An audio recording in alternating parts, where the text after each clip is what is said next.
ziare ñi teew ci maire bi ñëpp kenn ku ci nekk ñu lay nuyu ci sa tur ak ci sa sant nuyoo bi ñu di ko jël di ko teg ci loxol monsieur le maire monsieur Alioune Ndoye di nuyu sunu kilifa yi nga xam ni ñoo nekk ci salle bi di rafetlu tamit teewaay bi ak taxawaay bi ak it li nga xam ni moo ñu yëkkati kon mu mel ne dañu am initiative au niveau de Barna Sénégal bi nga xam ne moom laa jiite biñ ñëwee di ci waxtaan ak monsieur le maire ni ki démb xamal ko ni ko war nañoo ñëw kat dugal sunu loxo ci li nga xam ni lëmbaaje na àdduna muy jàngoro boobu ñuy wax coronavirus ñu gën ko xam ci Covid-19 kon mu mel ne ni nga xam ne noonu lañu gis mu di ko def sur le plan international te études yi wane ni kenn mucc ci sunu borom rek moo la ciy musal waaye wolof dafa wax ne lakkale xiddiku bala ngay lakkale kon mu mel ne bokk na ci ñu gis gouvernement bi jéego yi ñu ciy def kilifa diine yi jéego yi ñu ci def kon ñun acteurs de développement yi nga xam ni ñooy projet yi nekk ci gox yi kon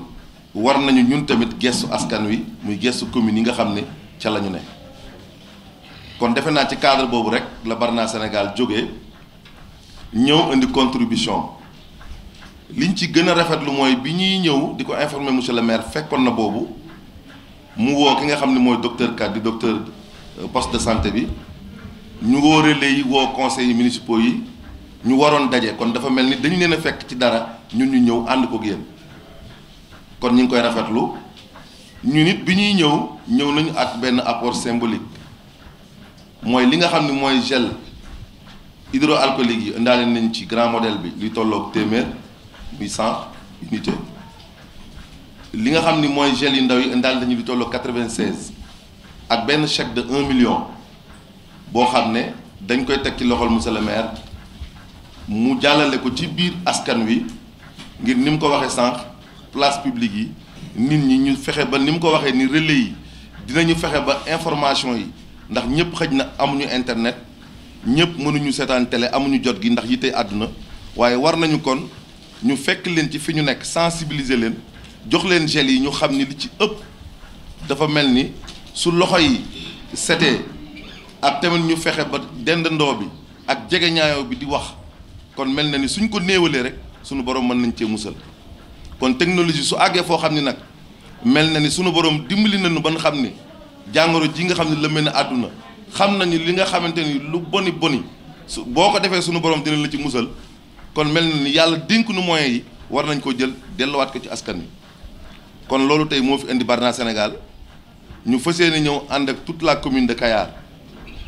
muy Kayar di Njoxob di Mbaawaan di Kër Abdou Ndoye di Daaru Salaam li composé commune bi kon mu mel ne apport la boo xam ne monsieur le maire Barna Sénégal indi na ko waaye xamal ni tàmbali la ndax guerre bi ñuy guerre ak coronavirus bi xam na ni fu mu tàmbalee waaye xamuñu fu mu yem kon xamal ni yow tamit ñi ngi ànd ak commune bi ci sensibilisation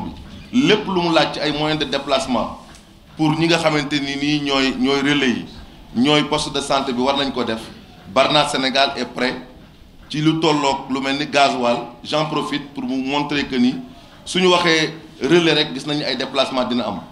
kon prévoir uñu ko woon waaye bi ñu waxee relais déplacement sama xel nekk na ci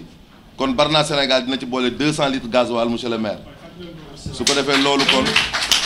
dana gën a yombal déplacement relais yi dana gën a yombal liggéey bi ndax jàngoro la joo xam ni su Barna Sénégal jógee di ko xeex ci gox bi mel na ni xeexalu ko commune de Kayar képp waaye xeexal na ko boppam ndax mën nga dend ak nit mu dal ko soo ko nuyoo muy sa mbokkum taalibe bi mu wàll la ko kon mel na ni jàngoro joo xam kenn ku ci nekk soo koy wattandiku yaa ngi koy wattandikul ñeneen ñi nga dendal ñu ciy sant yàlla bu baax a baax di nuyu toute la commune et toute la population de Kayar ñu gis jàppale gi nga xamante ni ca ndem si yàlla njaase ka lañ ko tàmbalee woon yàlla na ko yàlla yërëm te yokk ay leeram muy koo xam ni défenseur la woon bu commune am muy koo xam ni fu mu gis ne lu baax am na fa war daan na ko jéem a xëcc mu ñëw dëkkam kon su fekkante ni Barna Sénégal ñëw na di accompagner la commune di accompagner la population de Kayar loolu nañ ko delloo lañ njukkal ndax comprendre woon na dès le départ que ni Barna su ñëwee ci li ñuy wax responsabilité sociétale d'entreprise am kon dana ci jàpp loola la mu ñu waxoon je pense que monsieur Ka mi docteur poste de santé bi mën na ci témoin que Barna am na lu mu fa tàmbali woon muy 5 salles d'hospitalisation yoo xam ni bu ci nekk am na salle de bain travaux yi mi ngi en cours dafa mel ni li ci des finition la muy lu mel ni wàllu peinture def nañ carrelage yi monté nañ buntu yeeg fenêtre yi loolu kon mel na ne ci cadre bi rek lañ ko dugal te ndem si yàlla sa moo ko ñaanoon pour la commune la ca des muy appui yi ñuy def monsieur le maire di ko jëmale ci jàkka yi di ko jëmale ci jumaa yi di ko jëmale ci fépp foo xam ne askan wi dañ fiy daje loolu xamal ni su initiative bi ngeen di def su ngeen ko gestoo incha allah rabbi du ngeen ci wéet Barna sera avec vous jusqu'à la fin incha allah rabbi kon mu mel ne deuxième point bi nga xam ne monsieur le maire indi na ko ci muy li wolof Njaay di wax ni tombé waral ay gaaf dafa am loo xam ne ci cadre RSE bi mosoon nañ ko wax bi Barna defee création d'emploi am mu nekkoon 50 emplois directs 300 emplois indirects loolu mi ngi ci étude d'impact environnemental et social bi ñu présenté woon 13 mars 2018 ñu waxoon ko askanu Kayar waaye tey monsieur le maire ñu ngi lay informer ni Barna incha allah dans 1 mois dina commencer d'ici 1 mois incha allah fii ak fin avril incha allah dina commencer waaye xamal na ci cadre recrutement 50 emplois directs yi ñu la waxoon actuellement on est à 60 emplois directs. Merci waay. ñu fay xëy si ci ñi fay xëy si di fa wàcc tool nañ fi ñu toll nii ci juróom-benn fukk mu mel ni li ñu waxoon ci emploi indirect yi muy lu toll ci 300 ñi nga xam ne Barna di leen jàppale ñu dem di liggéey di ñëw Barna tey jii am na lu ci dolliku te monsieur le maire wax muy deuxième point bi fi indi Barna Sénégal mooy bi ñu gisee jigéeni gox bi seen leen yitte ji ñu def ak coono bi ñu nekkee ak ni nga xamante ni warees na leen a appuyer ci la Barna Sénégal génne lu tolloog 100 millions mettre ko à la disposition des femmes de la commune de Kayar kon loolu ñu gën a leeral ni Kayar la Njoxop Mbaawaan Kër Abdou Ndoye ak Daaru Salaam loolu mel na ne commencé na ndax ñi ci amul ay compte bancaire ñi ngi leen koy ibbil fii may wax ak yow bi ñu dugg ci salle bi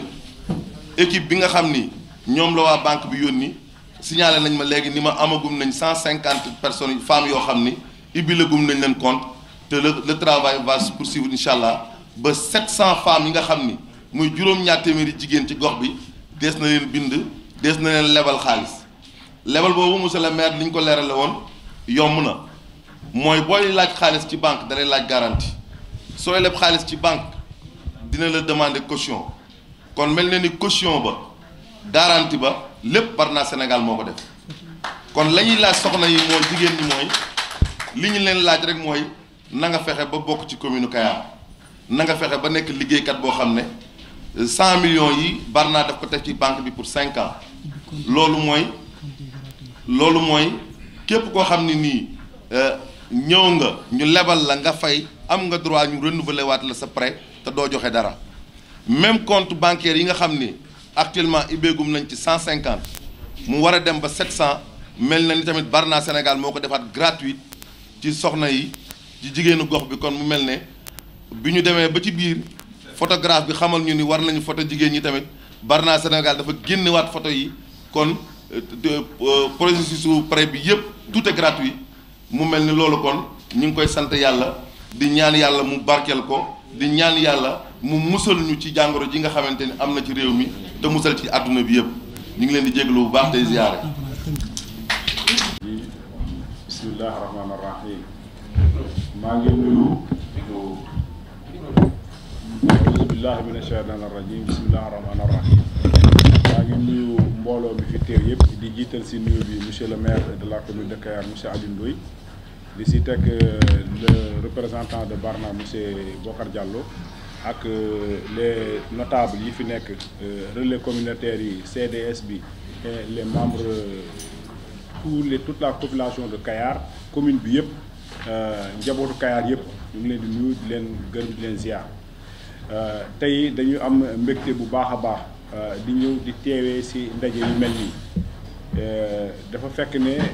da ngeen ñëw pour jàppale ñu parce que tamit li ñuy wax rek santé compétence transférée la donc tey mairie Kayar tey su wootee ndaje yu mel nii ñu taxaw si pour xeex li nga wax mooy li ñuy wax mooy coronavirus mooy Covid 19 bi nga xam ne jàngoro la boo xam ne bi ne tey dafa jaxase àddina bi yëpp fa mu commencé sori na li may wax toujours samay relais yi di wax samay yeneen éléments yi di leen xamal ne jàngoro yi doomu jàngoro yi si boo xam ñoom dañuy dugg avion dañuy dox tànk dañuy jël charrette dañuy jël lu ne kon fa muy commencé ba fa muy yegg si yow kenn du ko xam ñun déjà defoon nañ les premiers pas parce que ñun géntoon nañ ne yàgg-yàgg lii mën na am à tout moment mu dal suñu kaw moo taxoon ñun commencé woon nañ déjà def sensibilisation au niveau du poste de santé waxtaan ak jigéen ñi nga xam ne tey dañuy ñëw pour def si vaccination parce que boo xoolee cohorte bii ñëw poste de santé ba jigéen ñi ñoo ci ëpp jigéen ñi ñooy ëmb jigéen ñi ñooy def consultation prénatale jigéen ñi ñooy wasin jigéen ñi ñooy def CPN ñooy def PV ñooy vacciné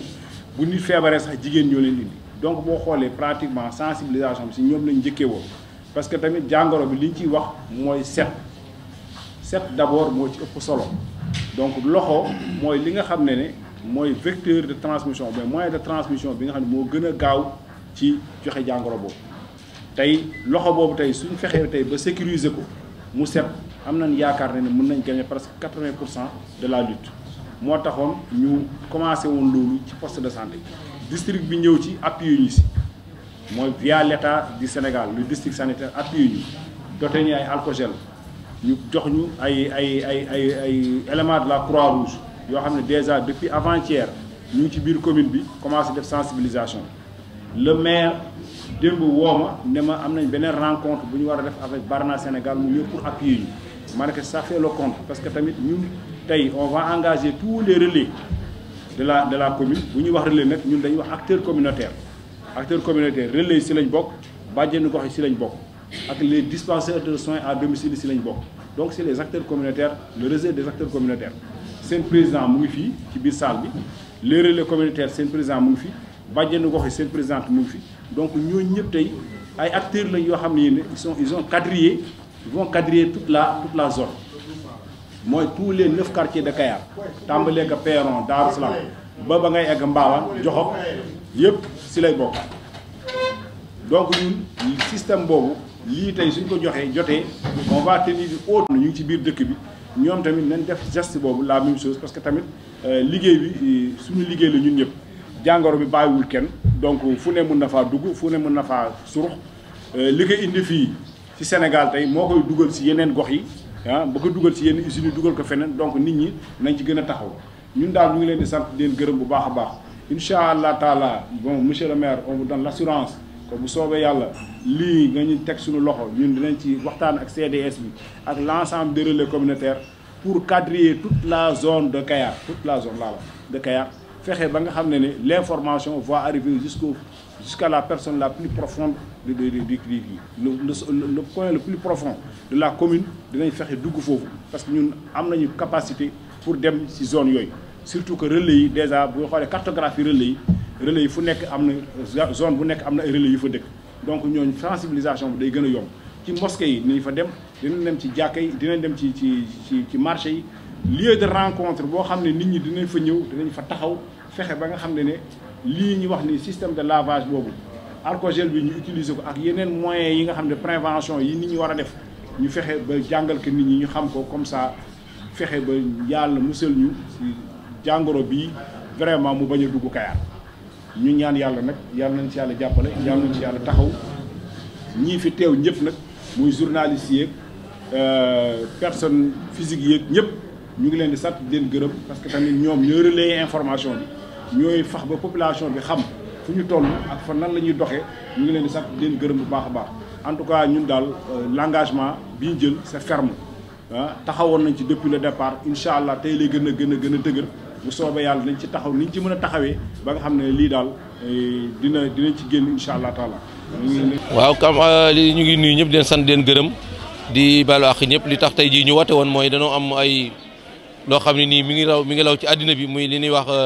Covid 19 muy ab mbas boo xam ne ni feebar la bu tasaaroo ci réew mi tasaaroo ci àddina bi te dugg na Sénégal ñëpp xam nañ ko ñëpp gis nañ ko moo tax ñu tamit ñu ni comme fagaru moo gën faju ñu mën a taxaw tey jii pour mën a commencer li nga xam ne aussi mooy campagne bi ñu bëgg a def pour mën a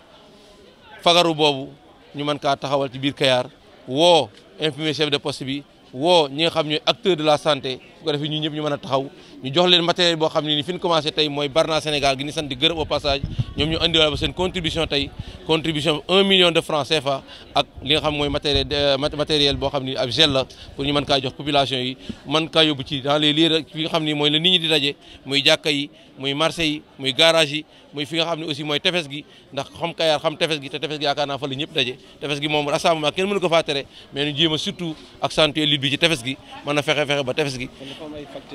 waaw dafa am ay loo xam ne ni Kayar dafa am facteur risque ndax tefes gi moom mënoon ni mool yi bu leen tëm bu leen giti ndax seen liggéey lañuy def te bu ma gaal bu tëmbee teer nit ñi teeru ko te nii ñooñu il faut ñu dajaloo fu ñuy dajaloo nag loolu facteur risque bu mag a mag la moo tax surtout ñun ñu bëgg accentuer seen combat ci tefes gi mën a fexe ba tefes gi yëpp ñu siyee ne que def fa ay li ñu fa war a def jox fa ay mesures gars yi dem fa def sensibilisation yéen nit ñi xamal leen li ñu war a def taxawaay yi ñu war a taxaw ni ñu war a def bu ko defee jàngoro jooju bu ñëwee tamit yaakaar naa ni dina fekk ñun ñu fagaru taxaw mën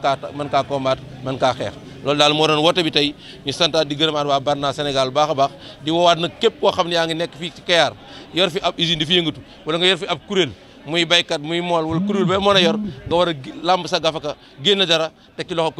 commune bi tamit jël na li nga xam ne aussi mooy ay matuwaayam parce que ñun doon génne lu toll ci 2 millions ci matériel ak ci xaalis pour aussi accompagner